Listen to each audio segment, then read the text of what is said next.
Hey, welcome, all my right thinkers. Thanks for tuning in and check out your boy P Funk, thinking right out here in my lab, in my book. I got to wrap up this parable, first parable. This is the best part of it. It's the goal for what the whole parable is all about. So let me wrap it up for you. So let's go. It should be quick. All right. Right isms. 25 rules to live by. Sorry about that. 25 rules to live by. Storytelling. Story with a message. There's a message in my stories for life. I give life lessons. You tune in to receiving them. I appreciate that. We got a good thing going. Let's do what we do. Right thinking mission, and I'm on it, is to enlighten, inspire, educate, and motivate you, the individual, to a higher spiritual level of enlightenment. Right thinking's way of life, and that's what it is for me, through mental and spiritual discipline. Practice daily will help and guide you to attain your goal of reaching spiritual enlightenment, aka know thyself. My mission that all right thinkers know thyself. If you're a right thinker, your goal is, know thyself. See where we're going with this? Let's get it together. So I asked the question, do you know you? You will when I get through, because that's what I do. Let's go. It's rhetorical, but if you don't have to answer for yourself, tune in. I got you. A person who knows not, and knows not that they know not, is foolish. Disregard them. A person who knows not and knows that they know not is simple, but you can teach them. That's why I do what I do. For you, I appreciate you too. Stay tuned. I got more for you. A person who knows not and believe and think that they know is dangerous, avoid them. I do. A person who knows and knows not that they know is spiritually asleep. I can awaken them. I'm your spiritual alarm clock here to wake you up with knowledge of self. That's what I do for you. A person who knows and knows that they know is wise. Follow them. All these persons reside in you, right? Thinkers, know thyself and to my yacht. Be true, my girl. Now I'm wrapping up, like I told you, the parables, first parable. And the goal of it is to master the concept of learning, meaning there's three things you need to do. We're about to go over them.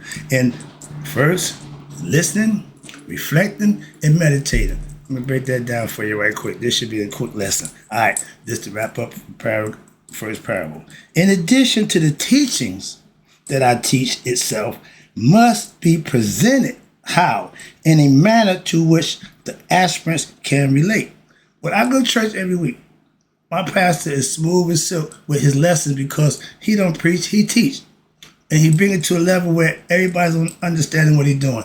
That's teaching. That's the art of giving a message to somebody that they can take with them. And everybody swear to God that he's talking to them because they can relate to what he's saying. That's a good way to teach. That's my philosophy. He said, I do your brother right. I can teach every now and then. Oh yeah, you can preach and teach.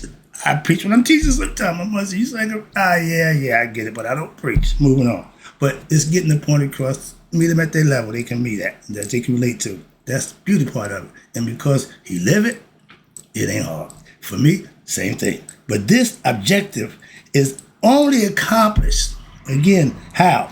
Through the use of myths, parables, which you're getting right now, stories, just gave you one of them, similes on a regular basis, and usually metaphors, which are all directly related to an individual culture experience and their human experience. You have to get it for yourself. I just give it to you, and everybody's going to receive it different, which is not a problem because you use what works for you. And the first phase, listening.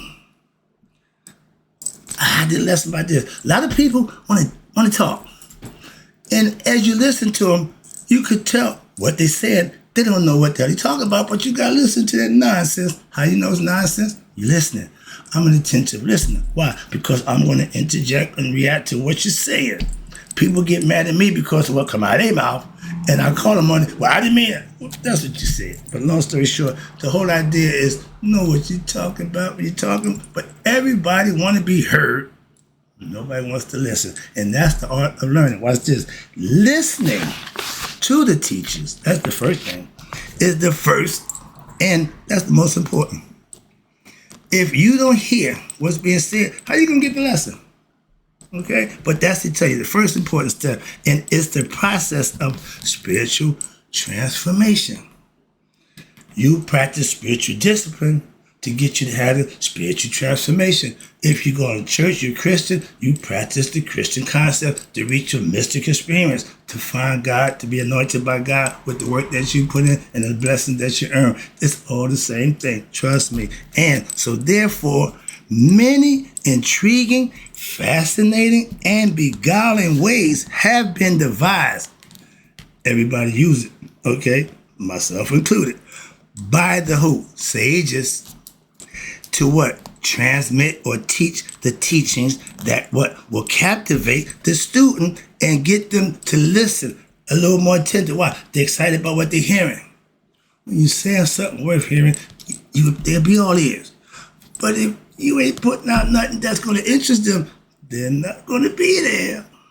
Understand that? So again, storytelling is all about getting the people telling the story to ear and make it relatable.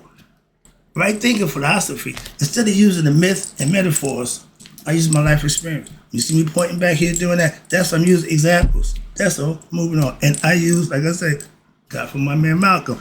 By any means necessary, I'm trying to teach and get a point across to you. And I'm going to use everything at my disposal to do that. That's all I do. And it's all for you. And what's this?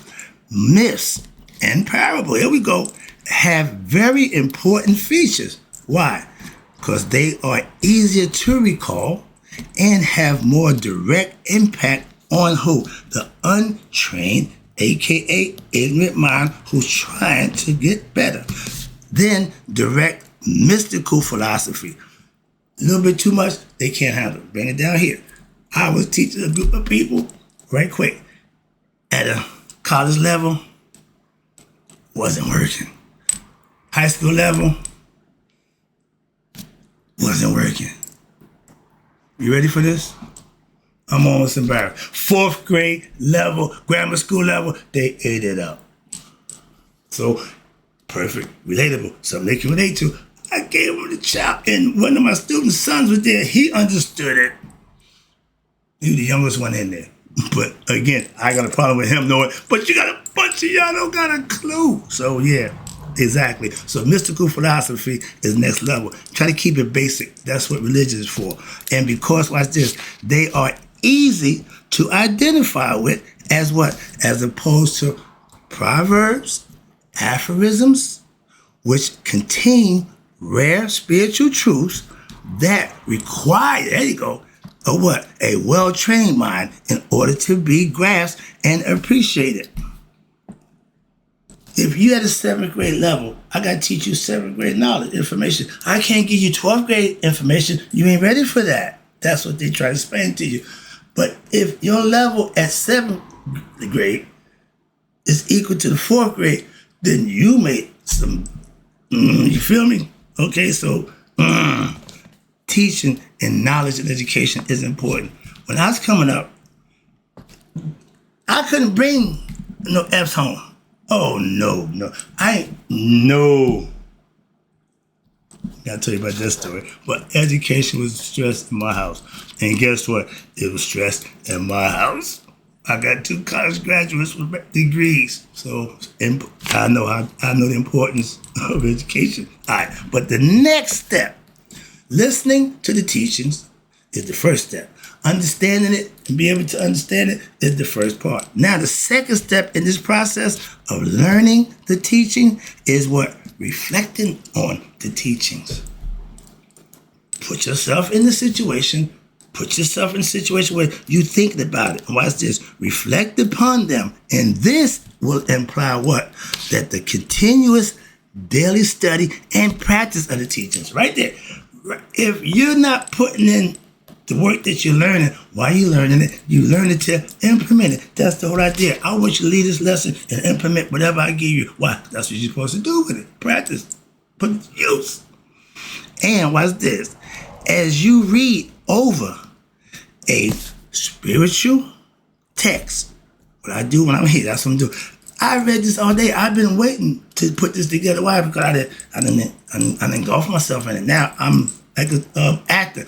They got to get in the role. I stay in character. So let me get back to the lesson, just perception, give you a concept. But you have to spiritually practice these things. And it's wisdom when? In your life. When? daily. And what happened? You'll get a deeper and deeper understanding of the teaching. That's how you do it. And now the work that you put in will reveal to you what? Purifying of your heart in a greater and greater degree. Why? Because now you're practicing what you're learning. You're putting it to use, okay? And the next step, learning the teachings, is what? Meditating upon them.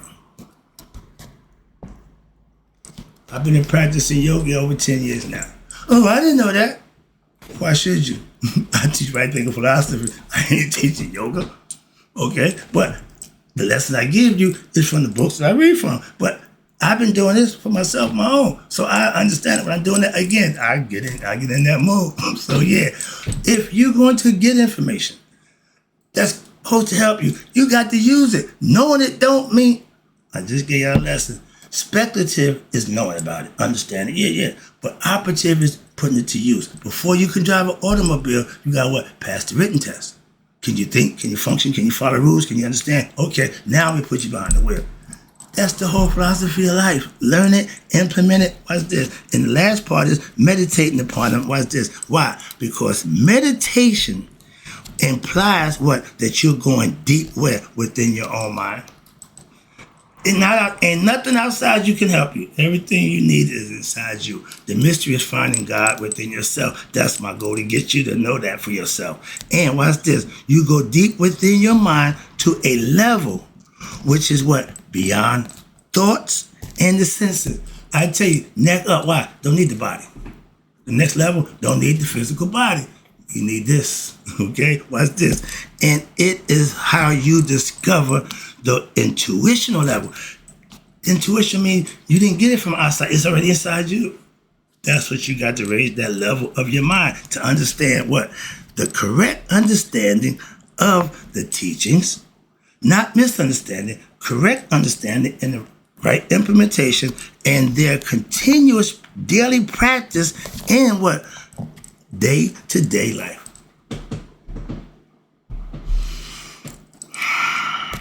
And what happened? Automatically, it would lead a person to what? That meditative state in course of a day. I can, at a drop of a dime, go right to that state. Just go there, boom. Why? I got control over that. That's why. I don't have to, I got to use some, nope. Close your mind and let it go. That's control, mastery. But when you at that level, this level, okay, right, again, this level of mind control is also known in ancient Egypt as what? The terminology we call it in Rutef, RNRUTEF. That's the place where the spirits go to chill. I can't wait to get there. And every time you go into that deep dream state, that's where your right is. Okay? That's the state, the mind state. You got to be able to get there, what? Consciously. The place where what? There are no thoughts, no mental vibrations. This place means what? Communion with the absolute self, aka God. And where is he? Within you. In which is beyond your thoughts, your desires, and your sentimental feelings. Meaning the body, what you think and feel means nothing. It's all up here. It's all mental. God is telepathically dealing with you at that level. That's why you got to meditate. You got to raise your conscious level to the next level to get in touch with him. Other than going into that deep sleep state and wake up, man, I feel so good. Yeah, you had communion with God and didn't even know it. Meditation does that with the understanding. That's the difference. You will understand and you will know. That's the parable. The idea is to master these three concepts and you will master oneself. Why? By the work that you put in, by practicing. And once you get good at it, you reach that level. Now, I'm good. I'm going to take you to the first step to second parable.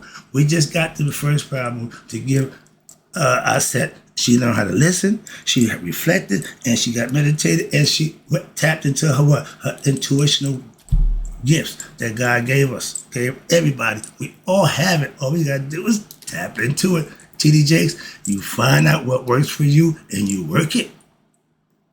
Teaching is my thing. Second parable. Okay, let me get this out the way right quick. I said I got a little time. But the second parable, it reinforces what? The teachings of Ra. Omniscience. Omniscience, omniscience, same thing. But watch this. Now, Het Hadu was able to what? To develop, you ready for this? This is one of my favorites too. Devotion toward the divine, a.k.a. devote your time to God. When I say I'm spiritually disciplined, I'm God conscious, that's what this is telling you. And this is what I practice. And this is one of my favorites. Why? Devotion toward the divine is an important personal development in your spiritual life. God is spirit, which is life. Consciousness is what you have to connect with him, to use, to meditate, and all these things that you learn. Listening, ears, reflecting, thinking, meditating, deep thinking. Okay? Understand that. And when you do that, that's all spiritual. It's all mental. It ain't physical. I got a nice lesson coming up for you. You ever had spiritual intercourse? Think about it. All right. But what it means is you're channeling one's emotions toward what? What is true, beautiful, righteous, and good, and turning away from what is erroneous, illusionary, and the whole source of what you consider pain and sorrow in your life. You suffer fetters. When you do ignorant things because of your ignorance and your ego, you're going to do things that's going to come back and bite you in the butt, so to speak. Why? Because karma always gets her man or woman. Meaning you reap what you sow. You do bad, sneaky, deceitful things, you can be blessed for that. Blessing don't come knocking. Moving on. See where I'm going with that? So your personal, and again, this is all for every individual. Your personal devotion to God means what? Means you're turning away. And if you're a Christian, you're a Muslim or Jew, you are devoting yourself to a higher God that you believe in, and you should serve him in earnest. And when you don't profess to be something that you ain't living up to. I respect any Muslim, Christian, Jew who live in the Christian, Muslim, Jew lifestyle. The ones that don't, I can't respect you. Don't expect me to, please, because I'm not. Why? I can see it. You don't deserve respect. He ain't going to respect you either, but I'm just knowing I can observe you. If I tell you, if their words don't match their actions, don't trust them. Moving on. Anybody. What if I say anybody, and you start putting a name, you're not listening. Anybody means anybody. I don't show favors. Okay? I don't play with anybody.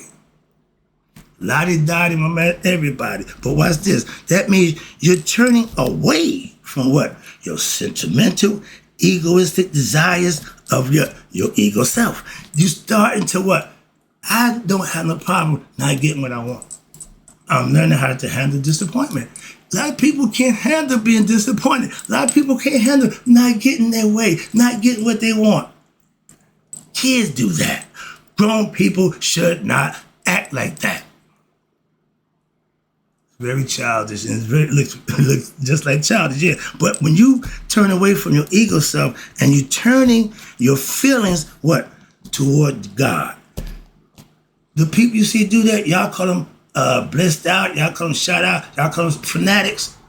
The ones who live it, they show you. They don't hoop, holler, rap. No, they don't do none of that. But they just ooze it. My pastor, we hung out. Man, I just laugh. I just step back and watch people just, for some reason, just he must be like, yeah, he's somebody special. And he don't wear the collar. He don't walk around letting everybody know. No. He just move with it. I like that. See, when you got it, you ain't got to flaunt it. It's just there. That's swag. He got what I call spiritual swag. You can tell he's one of them guys. All right, moving on. And that's the person, if you're in spirituality, that's who you want to roll with. Somebody who live in it. That's what I say. I ain't got a problem with it. No, I know him, so I'm good. And I know the goal and the purpose of it. So if you got a good one, stay with it. Why? They far and few between.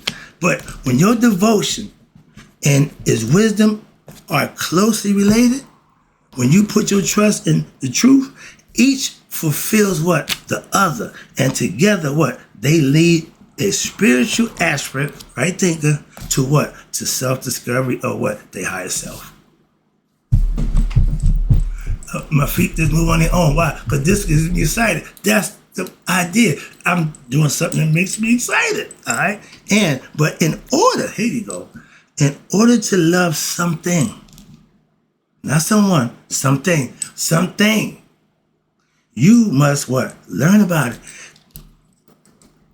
I tell my pastor, I love him. Why? Because he did that one book. I went around the world. I went over here, up and down and in and out, searching for the truth, looking for the truth. Look, I'm everywhere. I got books. I got all kinds of books for the last 35 years. This brother, library of, and I'm no smarter than him. That's the respect I give to him with that one book.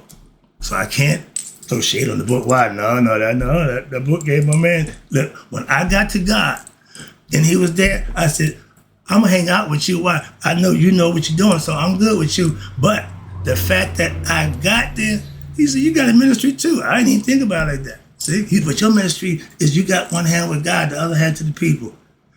Thank you. Yeah, okay, that's perfect. So I'm a teacher. I ain't got a problem with that. And he's a preacher who can teach. But that's the thing. He lived, he practiced what he preached. That's what I'm saying. And watch this. When you exercise your ability to reach the divine self and no exceptions, when you put God first, don't ever try to compete with God, with me. I'm just saying. Anybody, you're going to lose. I'm just wanting you to know. So don't get yourself embarrassed. I'll tell you right quick, no, God can do way more than me than what you could ever do. And Mom gave me life. I love and appreciate that. But that's considered my goddess. So I know what I'm talking about. But the divine self, watch this, the divine self, when you reach it, no exception. Nobody come between that. But the blossoming of your devotion in Haru's heart, when she remembered the love for God, broke her down, right? Yeah, she ready. Okay, and she remembered, went down memory lane, the good stuff. But she hit that break point where every now and then you get blindsided by what? Emotions that's not good. Heart crying. I used to cry, but I'm so glad I'm past that crying crap. Though I used to, what the hell is that? My dude said, that's your humility coming out. Well, I'll be glad when you get on out. I'm tired of doing that. I couldn't talk. I couldn't do nothing. I was like, this ain't working. I can't do this. So yeah, you got to control your emotion. I had to learn that lesson, okay? And watch this. When your love for God and the teachings of Tahuti, which is God's mind, about the wisdom of yourself will allow you, aka Hadu, to what? Calm down, think about it, and see the infinite glory of what? Your divine self. We don't know with God. A lot of us, I'm so-and-so. We're spiritual beings, which is God is spirit, having human experience. We're God's in the flesh. Only Jesus Christ. There you go, right there, right there. You get the concept, but if he's in the flesh, why can't you be? He's the prototype, archetype for you to be. That's why I got a problem with that. Moving on. But don't tell me, no, I ain't going there. I'm going to let you live. But his teachings, who's Tahuti's, his teachings reveal what? The hierarchical order of living beings in creation, from stem to stern. And also the idea that even the most powerful living beings are what? Are also under the control and the ultimate answer to, we all answer to the Supreme One. At Judgment Day, you got to be accountable. They tell you that even the gods are accountable. Okay, I got to wrap it up. Let me wrap this up. Now, Tahuti, he presents what? The character of the ancient Egyptians they called the griffin, the sufferer. Okay, in ancient times, before the Egyptians, when it was in Kemet, they had a whole different perspective. I just found that out, but they had what they call now the griffin, when you see him, he's a what? He's the role, he plays the role player at, watch this, he's the divine avenger before Haru. This was God's avenger before Haru, all right? Or, watch this, the divinity who enforces, he's the male aspect of Haru, but he's the divine law. And what is he? He's the griffin of He's a mythological, again, we talk about mythological, he's a mythological animal composed of what? The body of a lion, but this is the kicker. He had the head and wings of a hawk. Okay? And the tail of a lion or a serpent. You see all these animal characteristics? You see how they do? Amen. Crocodile, hippo, lion, and a hippo. Those are all animals that you didn't want to mess with. So he used them to show you that's the bad side. That's what you got to deal with. Okay, so the griffin was the original divine warrior, and he didn't take no mess. But now, in legends from India, they had a concept too. Watch this. Now, they had their ancient griffin, were known as the guardians of the treasures, of the mines, the sun. The Greeks mythology, watch this. They say the sun, instead of using Ra used the barge, a boat. The Greeks used the chariot, and these two griffins is ones that pulled the chariots, okay? In the Greek mythology, they drew the carriage of who? The carriage of the chariot of the sun. I ain't going there. But in words that what? They was considered the guardians of what? Golden treasures. What color is the sun? Gold. What's the one item that lasts? Gold. That's the concept. And this parable, what? The griffin represents the supreme instrument of what? Of power, of the divine, the destructive force who will do what it has to do. Okay? In reality, this is who? Het Haru. Told you. And what's this? Her true identity, which is force, power of Ra, as the eye of Ra. And this is why Tahuti created an elaborate story. Why? Detailing the hierarchy of creatures and showing how none can escape from the power of the griffin. Justice, divine justice, God's justice, and that's her. Watch this, he tricked her. So watch this. So in the subtle and indirect way, he is teaching her what? About herself through the story. And at the end of the parable, he now reveals to her that she has the same power and that she herself is the Eye of Ra, which has power over all creatures. I mean, you the baddest thing going, girl. You don't know that? Let me introduce you to yourself. Thus, he introduces her to what? Her own higher nature in what? A clever and artistic manner. That's teaching, that's preaching, that's getting the message across so she can know who she is. The goal is to wake your people up. As a leader of people, you want to lead them to what? To God within themselves. By what? Righteous understanding and showing them the way by not just preaching it, but being it, living it, wrapping it up. And another important teaching presented to Het Haru in the first two parables, was what? Faith. I trust my pastor in the biblical arena. Simple. Moving on. We go way past that, but that's what we do the whole 40 years thing. We right back to where we started, but this time he's in the driver's seat. Back then I was driving, but we was going the wrong way. Moving on. And today we laugh because I said, no, mama, we doing it your way. Why? You ain't changed. I did a whole bunch of stuff, but look where I ended up. So let's go. I'm with you. Don't look back. Why? I got your back. Don't worry about it. All right. That's friendship. All right. Now, in fact, all creation has proceeded from God. Again, one God, everything emanated. And every part of creation is permeated by God's presence. He's in everything. He's of everything. Science. He's everywhere. And his fairness. When you got a 50-50 shot, I take them out. Ain't no gambling hall giving you that. I can tell you, in life, 50-50 is the best odds you're going to get. And that's what God gives you. You can't get no fairer than that. You can't get no fairer than that. Okay? And he even tipping in your favor by what? By giving you the cheat code so you can enhance your situation to your benefit. He wants you to win in the end. And his fairness and his compassion, why? He loves you. Remember my man George Carlin? God that y'all Christians serve, he will... If you do wrong, he'll spite you and burn you, send you to hell and burn you forever and ever. But he loves you. I don't want to serve that God. Okay, but his compassion is evident where? In the principle, again, he's setting the table for you of what? Righteous living. Your fortune and destiny and its cause and effect. You got control over where you end up. Listen to these names. These are the goddesses of Mayat, justice, reciprocity, order. Renette, she represents what? Harvest. And Shah, she represents the destiny. So these are the two twins that you see together. They go together. You reap what you sow, harvest and destiny. And Mishkanet, she represents karma. These are all female aspects of the concept, which what sustains creation. These are all principles, concepts. They're not real people. We make them real. We put them in the real aspect in order to receive these teachings, to get them across, the point across. She needed to develop faith in who? In her teacher. Like, God, faith in me, trust me, you gotta have faith. And this enabled what? Her to what? Listen and be able to reflect upon the teachings instead of what? Rejecting them and rejecting teachers and what? Killing the teacher. Remember, she's a lion's form. She's gonna eat him. He's a baboon. So to her, he's food.